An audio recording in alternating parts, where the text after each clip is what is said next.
పితా పుత్ర పవిత్రాత్మ నామమున ఆమెన్. క్రీస్తునాథుని యందు మిక్కిలి ప్రియ సహోదరి సహోదరులారా, సామాన్య కాలపు 25వ ఆదివార వాక్య పరిచర్యకి మిమ్మందరినీ ప్రేమతో ఆహ్వానిస్తున్నాను. మార్కు సువార్త 9వ అధ్యాయము 35వ వచనము నుండి 37వ వచనము వరకు. యేసు కూర్చుండి 12 శిష్యులను చేరబిలచి, ఎవడు మొదటివాడు కాగోరునో వాడు అందరిలో చివరివాడై అందరికీ సేవకుడై ఉండవలెను అని పలికెను.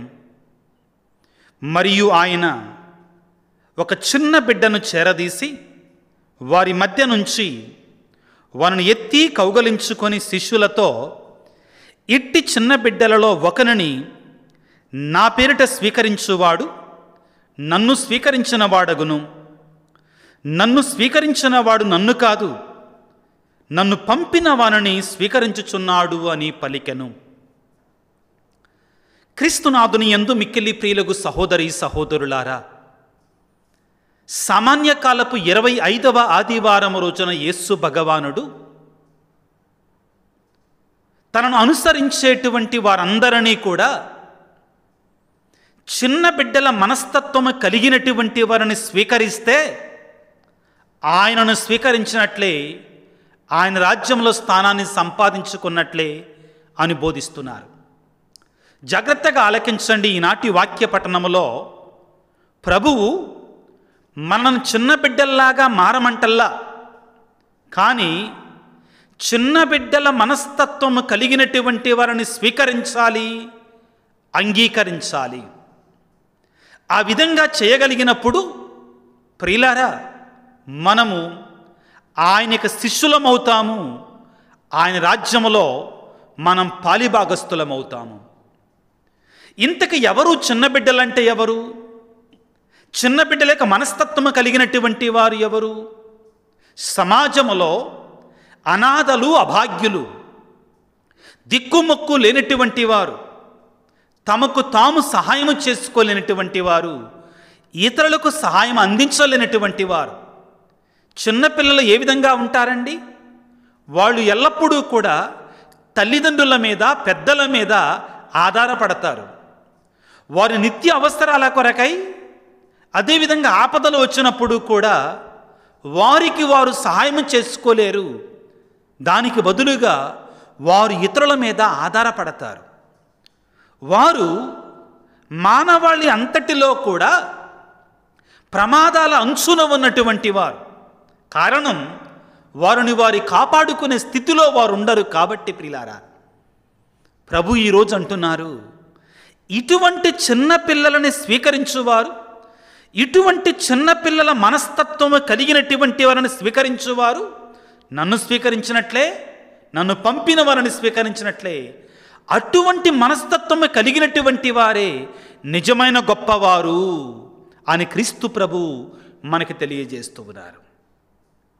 ప్రియులకు దేవుని బిడ్డలారా, ఆవిడ ఒక దేశాధినేత కాదు, ఒక రాజకీయ పార్టీకి అధినేత అసలే కాదు, ఒక లక్షాధికారి కోటీశ్వరరాలు కూడా కాదు.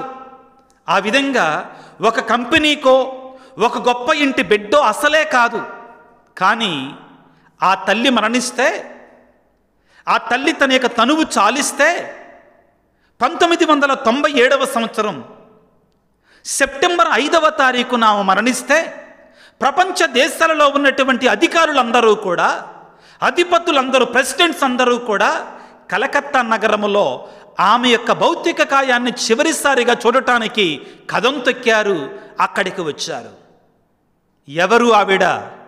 మీకు అర్థమై ఉంటుంది ఇప్పటికే. Mother Teresa. ఏమిటి ఆమెలో ఉన్న గొప్పతనం?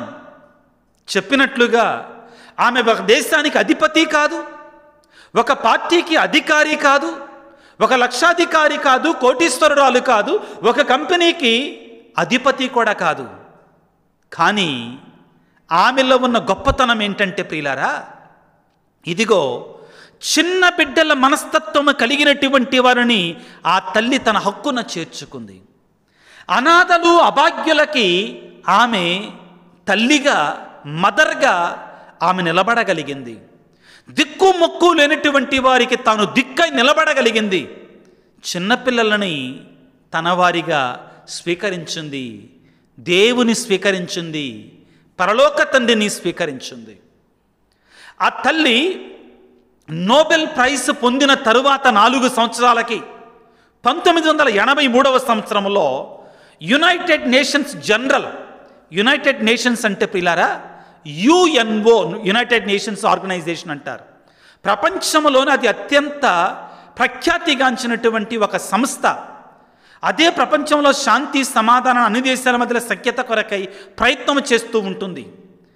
కాబట్టి ఈ యునైటెడ్ నేషన్స్ ఆర్గనైజేషన్ అధినేత అయినటువంటి ప్రియులారా జేవియర్ పెరెస్ అనేటువంటి వ్యక్తి ఈ మదర్ తెరేసాని ప్రపంచ దేశాల నలుమూలల నుంచి వచ్చినటువంటి అధిపతుల యొక్క సమాఖ్య జరుగుతూ ఉండగా మదర్ తెరేసాని వాళ్ళందరి ముందు నిలబెట్టి ఏమని చెప్పారో తెలుసా ప్రియులారా?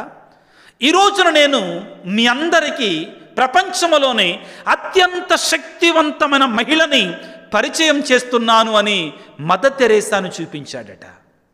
ఆశ్చర్యం కదా ప్రియులారా? ఏ విధంగా మదర్ తెరేసా ప్రపంచంలోనే అత్యంత శక్తివంతురాలైనటువంటి మహిళగా మారగలిగింది?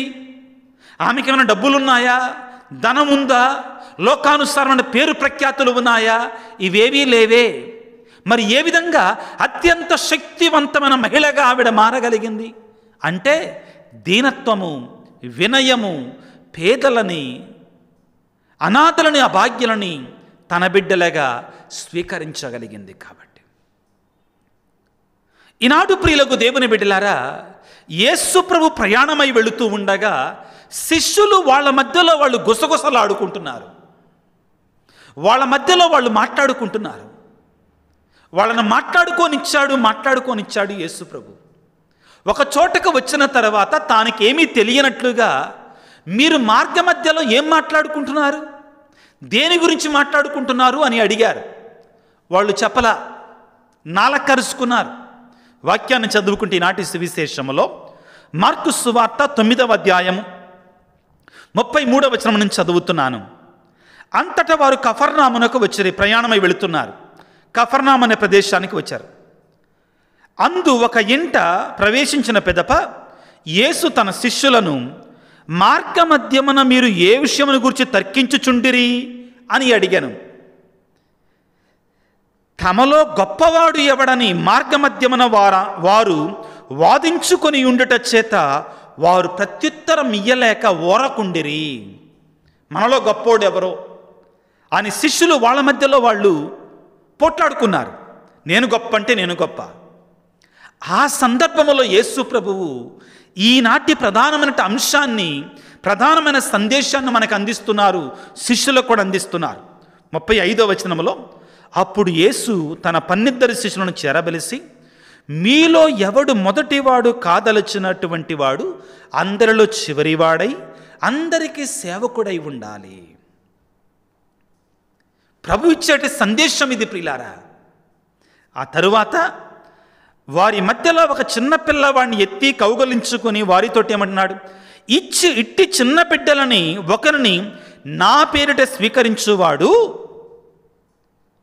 ఆ చిన్నపిల్లవాడిని స్వీకరిస్తే నన్ను స్వీకరించిన వాడగును, నన్ను కాదు స్వీకరించేది నా తండ్రిని స్వీకరించిన వాడగును అంటున్నాడు. ప్రభునందు ప్రియులకు దేవుని బిడ్డలారా, ఇక్కడ మనందరం మన సందేశాన్ని జాగ్రత్తగా ఆలకించి అర్థం చేసుకొని అనుసరించాలి. ఏమిటి?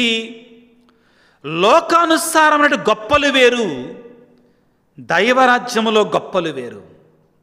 లోకానుసారముగా గొప్పవాడు కావాలి అంటే, గొప్పవాళ్ళు కావాలి అంటే ఏం చేయాలి?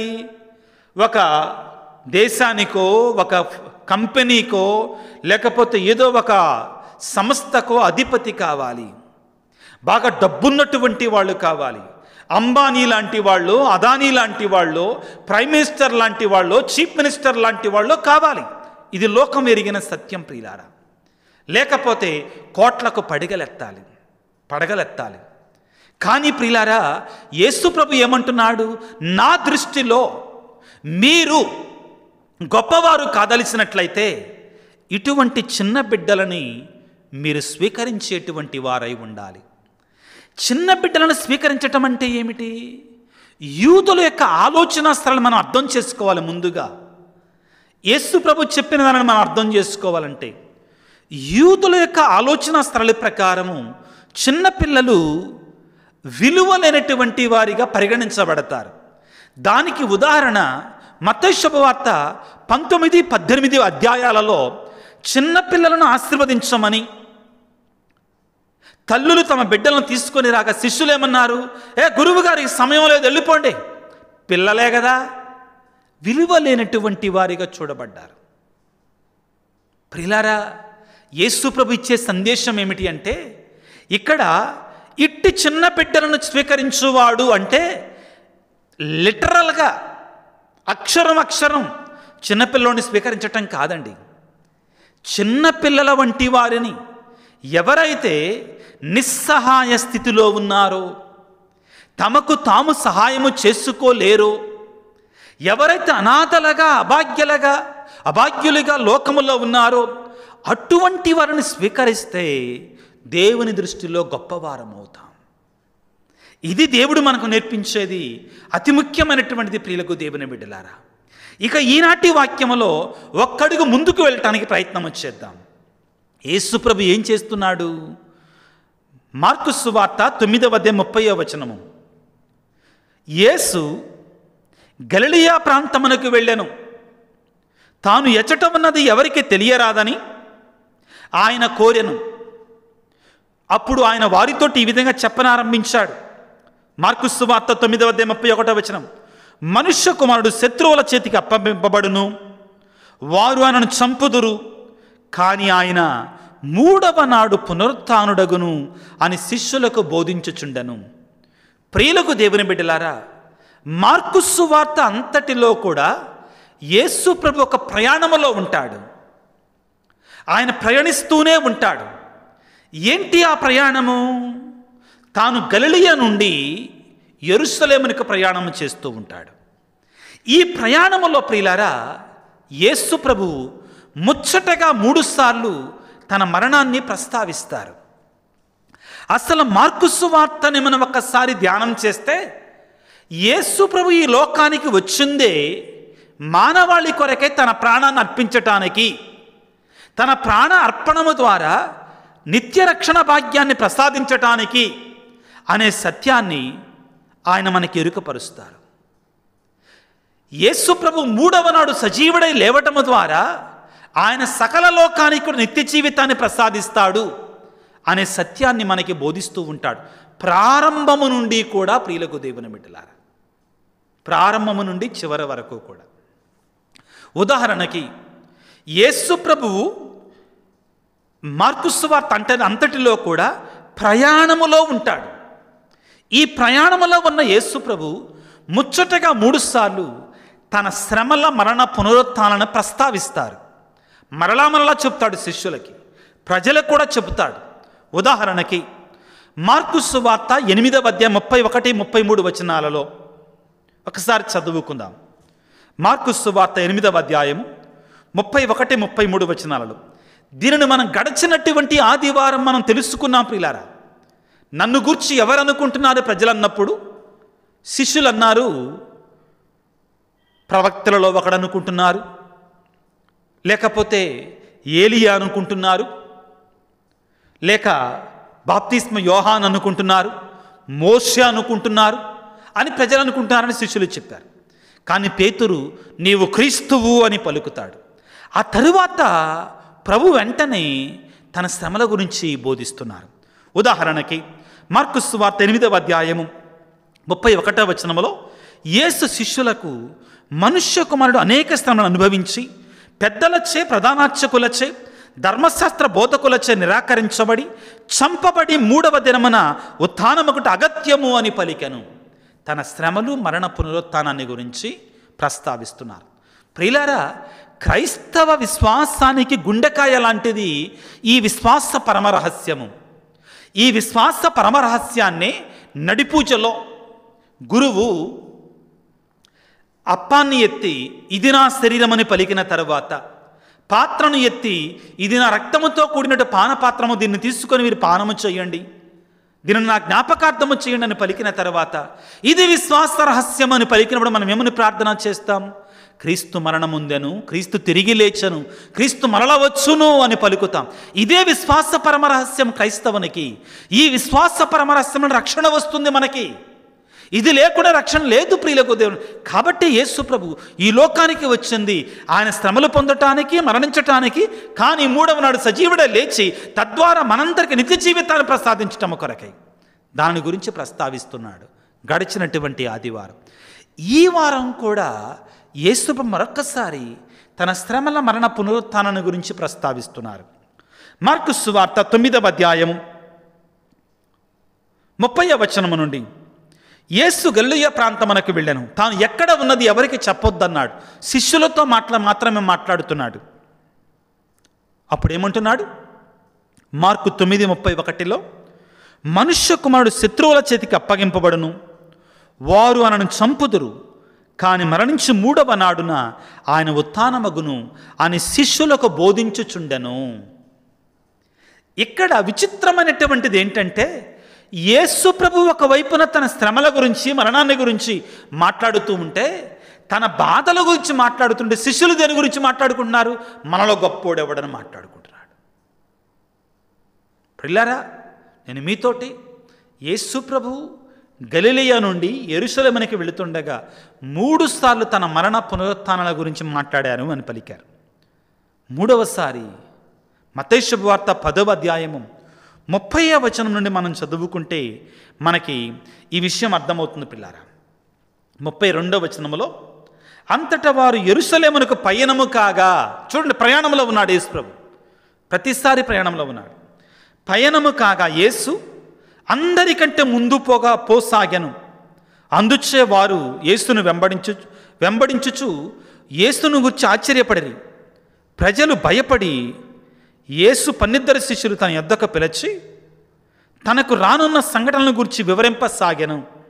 ఇదిగో, మనుష్య కుమారుడు ప్రధానార్చకుల, ధర్మశాస్త్ర బోధకుల చేతులకు అప్పగించబడును, వారు ఆయనను మరణమునకు విధించి అన్యుల చేతులకు అప్పగింతురు. ఆ తరువాత ఆయన పిదప ఆయన పునరుత్థానుడగును అని పలుకుతున్నాడు. ప్రియులారా, అడుగడుగునా కూడా యేసు ప్రభు తన శ్రమల గురించి, తన మరణాన్ని గురించి, ఉత్థానాన్ని గురించి మాట్లాడుతున్నాడు. ఏమిటి ఇక్కడ మనం గ్రహించాల్సిన సత్యం? శిష్యులు ఒకవైపున మనలో గొప్పోడెవడని పోట్లాడుకుంటున్నారు. యేసు ప్రభు మరొక వైపున తన శ్రమలు, మరణాన్ని గురించి మాట్లాడుతున్నారు. ఈ రెంటి మధ్యలో మనం నిజమైనటువంటి విశ్వాసాన్ని పొందుకోగలగాలి. క్రీస్తు ప్రభు ఏమి నేర్పిస్తున్నాడో అర్థం చేసుకోవాలి. ఏమిటి అంటే, శిష్యులకి యేసు ప్రభు ఒక సత్యాన్ని బోధిస్తున్నాడు. బిడ్డలారా, మీరు అనుకుంటున్నట్లుగా నేను లోకానుసారమైనటువంటి గొప్పల కోసం రాలేదు. లోకానుసారమైన గొప్పతనము ద్వారా నేను లోకాన్ని రక్షించడానికి నేను రాలేదు. దీన సేవకుడిగా, ఇప్పుడు ఒక పదాన్ని వాడుతున్నాను, జాగ్రత్త గుర్తుపెట్టుకోండి, బాధామయ సేవకునిగా మీకు రక్షణ తేటానికి వచ్చాను, కానీ నేను గొప్ప అని చెప్పుకోవడానికి రాలేదు. లోకము ఏ విధముగా ఉంది ప్రియులకు దేవుని బిడ్డలారా? అన్ని చోట్ల లోకములో, లౌకిక ప్రపంచములో, చివరికి సంఘాలలో కూడా, చర్చిల్లో కూడా గొప్పలు ఎక్కువైపోతున్నాయి. గొప్పల కోసం ప్రాకులాడుతున్నాం. బోధను ఆలకించేటువంటి వారు, బోధించేటువంటి వారు కూడా దీనికోసం ప్రాకులాడుతున్నారు.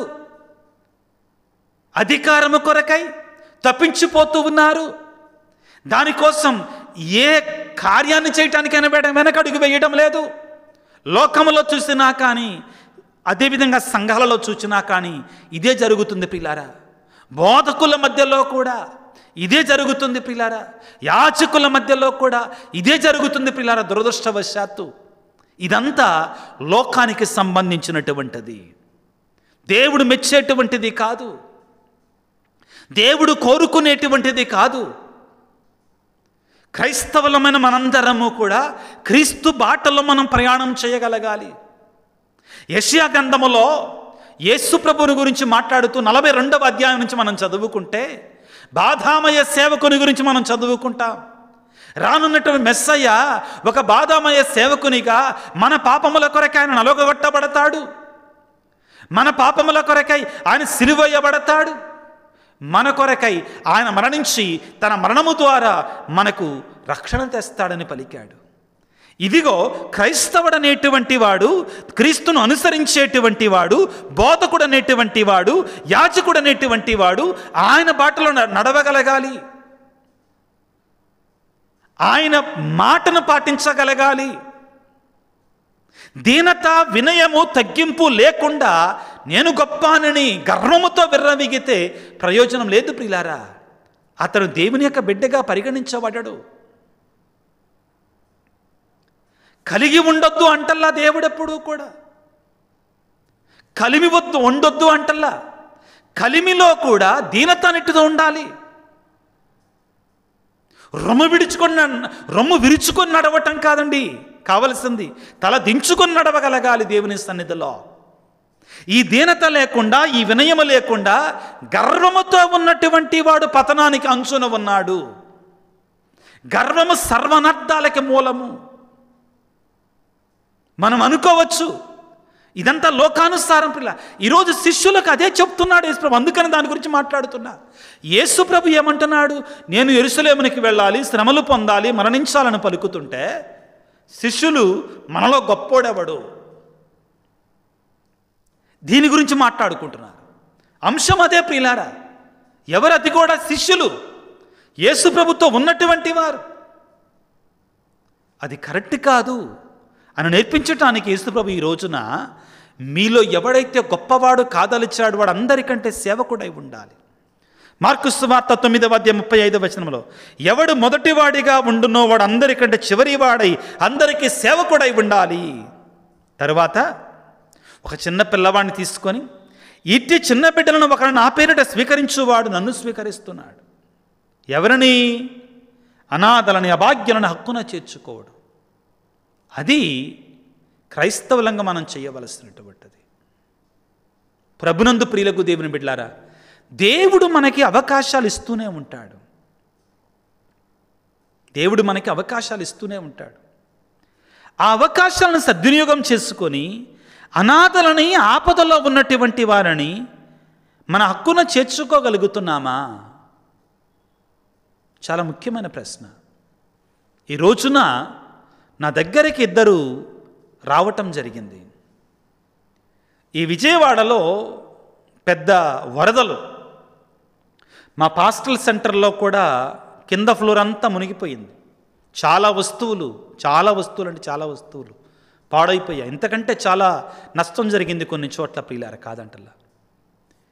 ఆ ఇద్దరు వ్యక్తులు కూడా నాతోటి మాట్లాడుకుంటూ, వాళ్ళకి తెలుసు కాబట్టి వరద ప్రాంతంలో ఏం జరిగిందని, కొన్ని చోట్ల బాగా కలిగినటువంటి వారు, ధనవంతులైనటువంటి వారు, ఏమి ఈ వరదల వలన వారు ఏమి అఫెక్ట్ కాలేదు, వాళ్ళకేమి ఆపద రాలేదు.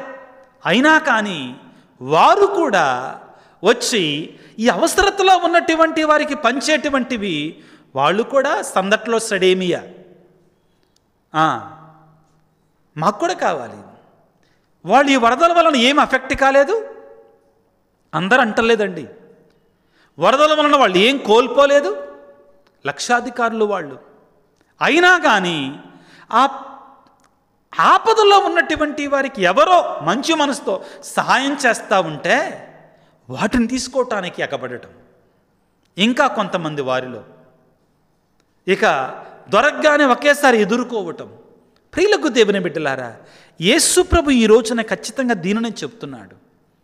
నీకు ఉన్నదానని ఆపదలో ఉన్నటువంటి వారికి అందించగలగాలి.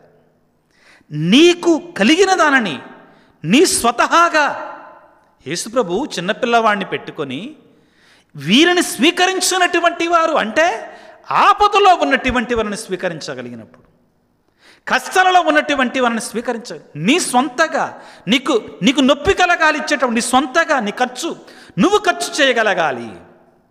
అవును ప్రియులకు దేవుని బిడ్డలారా, అదేవిధంగా నీకెవరైనా కానీ ఇస్తున్నప్పుడు లేదు నాకు అవసరం లేదు, ఆపదలో ఉన్నటువంటి వారికి ఇవ్వండి.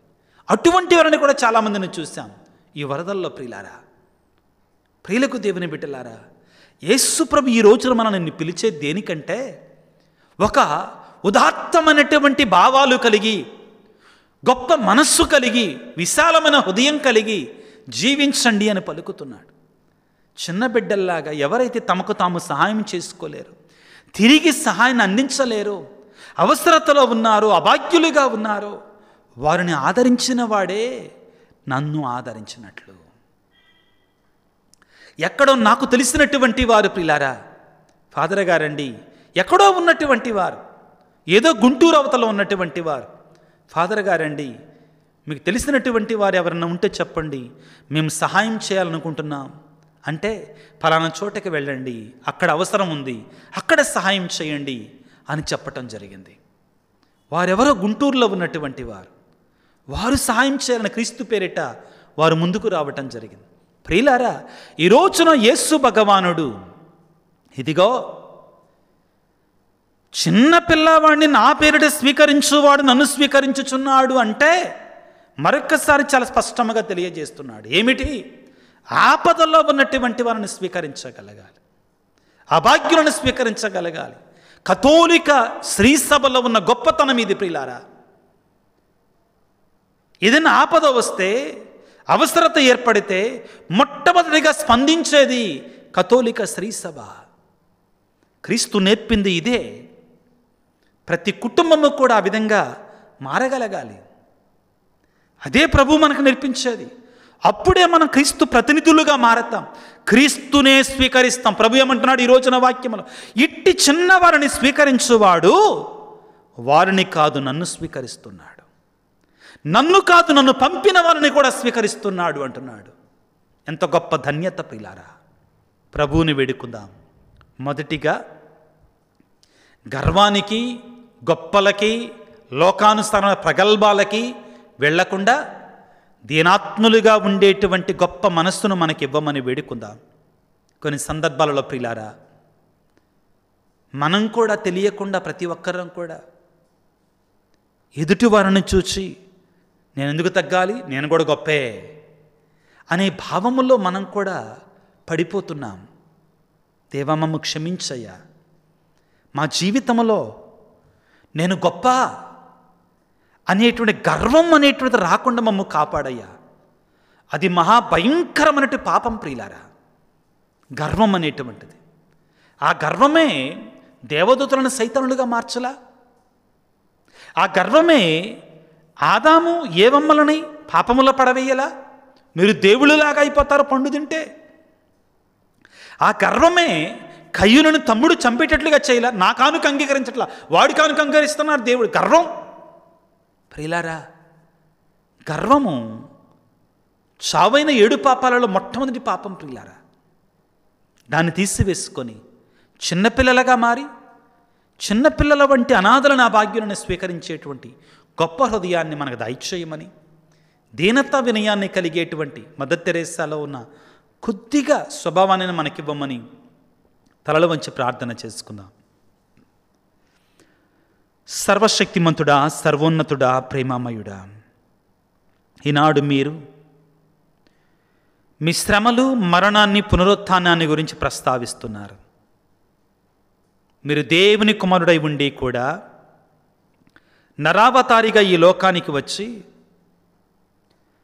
పాపుల యొక్క రక్షణ కొరకై నీ యొక్క ప్రాణత్యాగం పెట్టారు. మీకు స్తోత్రాలు. మీరు ఏనాడు గర్వంతో లేరు. దీన సేవకుడిగా, బాధామయ సేవకుడిగా మా కొరకే శ్రమలు పొందారు. దేవా మమ్ము దీవించండి అయ్యా. మాలో ఒకవేళ గర్వం అనేటువంటి పాపం తొంగి చూస్తే నన్ను తొలగించండి తండ్రి. నీ పరిశుద్ధాత్మ శక్తితో మమ్ము నింపండి. అదేవిధముగా అనాథలకి, అభాగ్యులకి సహాయం చేసేటువంటి గొప్ప విశాల హృదయాన్ని మాకు దయచేయండి తండ్రి.